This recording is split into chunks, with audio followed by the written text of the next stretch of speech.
नमस्कार माझ्या मित्रमैत्रिणींनो. Solving questions with Gauri ma'am या माझ्या यूट्यूब चॅनलवर तुमचं सगळ्यांचं स्वागत आहे. डॉक्टर होमी बाबा बाल वैज्ञानिक स्पर्धा या परीक्षेसाठी आपण तयारी करतो आहोत. ही परीक्षा 6वी आणि 9वीची मुलं देऊ शकतात. तुम्ही जर आता 6वीला जाणार असाल तर तुमच्यासाठी हे व्हिडिओ खूप उपयोगाचे आहेत. तुम्ही बघितलं असणारे चॅनलवरती या परीक्षेचे आधीच्या प्रश्नपत्रिकांमधनं सोडवून दाखवलेले बरेचसे प्रश्न अवेलेबल आहेत. या परीक्षेच्या प्रत्येक टप्प्याच्या तयारीसाठी मी ऑनलाईन क्लासेस घेते. हे क्लासेस 15 एप्रिलपासून सुरू होतात. तुम्हाला जर एनरोल करायचं असेल तर तुम्ही या व्हॉट्सअप नंबरवरती मला संपर्क करू शकता. गुरुवार, शुक्रवार, शनिवार 3 दिवस क्लास असणार आहे, दुपारी 3 ते 5. याची फी अगदीच माफक आहे. आणि मराठी मीडियमसाठी वेगळा क्लास फक्त मीच घेते आहे. तुम्ही जर सर्च केलं तर बहुतेकदा एकत्रच क्लास घेतला जातो. माझा क्लास तसा नसणार आहे. वेगळा मराठी मीडियमचा क्लास असणार आहे, वेगळी मराठी मीडियमची बॅच असणार आहे. तर नक्की संपर्क करा. इथे व्हॉट्सअप नंबर शेअर केला आहे. आजचा प्रश्न बघूया. 2023च्या प्रश्नपत्रिकेतनं हा प्रश्न घेतलाय.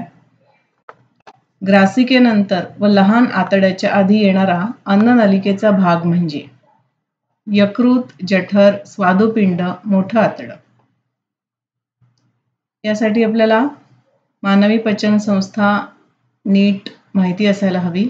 कुठले भाग कुठे येतात हे लक्षात असायला हवं.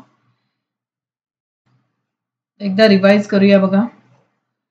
ही जी इमेज आहे ती 7वीच्या आपल्या बालभारतीच्या सामान्य विज्ञानाच्या पुस्तकातनं घेतली आहे. खूप माहिती आहे या इमेजमध्ये, येत आहे माझ्या लक्षात, पण ही अशीच घेतली तर ती छान दिसत होती म्हणून मी अशीच घेतली तिला. तर जेव्हा आपण अन्ननलिका म्हणतोय तेव्हा बघा तोंडापासून सुरू होतीये. तोंड, मग ग्रासिका, मग ग्रासिकेतनं अन्न जातं जठरामध्ये. तिथून पुढे ते लहान आतड्यात जातं. लहान आतड्यामधनं ते मोठ्या आतड्यामध्ये जातं आणि मोठ्या आतड्यामधनं गुदद्वाराच्या बाहेर नको असलेला जो भाग असतो विष्ठेचा तो बाहेर पडतो. तर या सगळ्या अवयवांना आपण अन्ननलिका म्हणतो. ठीक आहे. अन्ननलिकेमध्ये काही ठिकाणी ग्रंथी आढळतात. त्या कुठल्या कुठल्या असतात बघा. लाळ ग्रंथी ज्या तोंडामध्ये असतात. नंतर यकृत, पित्ताशय, इथे जे आहे हे त्रिकोणी आकाराचं साधारण हे यकृत आहे आणि हे हिरवं हिरवं दाखवलं आहे छोटंसं पिट्टू पिट्टू, ते पित्ताशय आहे.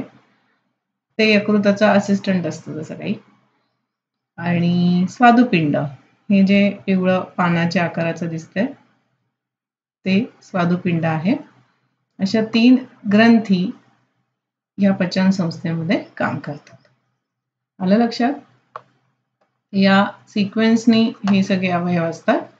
त्यामुळे बघा आता प्रश्नात विचारलंय की ग्रासिकेनंतर आणि लहान आतड्याच्या आधी. तर आता जी इमेज बघितली त्याप्रमाणे जठर हा भाग आपल्या लक्षात आला आणि या प्रश्नाचं उत्तर होईल ऑप्शन बी.